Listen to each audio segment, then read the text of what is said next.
400हून अधिक काळ भक्कमपणे अभिमानाने गावची साक्ष देणारं मोठीजुई गावातील पिंपळाचे झाड कोसळले. मोठीजुई गावात अनेक ठिकाणी लाईटचे खांब कोसळले. गावातील विद्युत पुरवठा खंडित. एका इको वाहनाचे आणि बाजूच्या दुकानांचे नुकसान. उरणच्या मोठीजुईमधील घटना. उरण तालुक्यातील मोठ्या मनाचं ठिसूळ दगडावर वसलेले जुन्या रूढी परंपरा जोपासणारे ईश्वरप्रेमी गाव अशी ओळख असणाऱ्या गावची साक्ष देणारा 400हून अधिक वर्षापेक्षा जुने असलेले पिंपळाचे झाड कोसळल्याची घटना मंगळवार दिनांक 2 रोजी मध्यरात्री घडली. सुदैवाने कोणतीही जीवितहानी झाली नाही. मात्र झाडाखाली उभ्या असलेल्या काही वाहनांचे आणि दुकानांचे नुकसान झाले.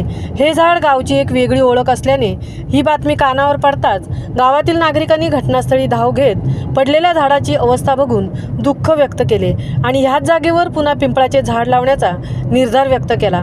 हे झाड पडल्याने गावातील ये जा करणाऱ्या वाहनांची रहदारी ठप्प झाली आहे. यासोबत मोठीजुई गावातील बहुतेक ठिकाणी लाईटचे खांब देखील पडले असल्याने गावातील विद्युत पुरवठा खंडित झाला आहे.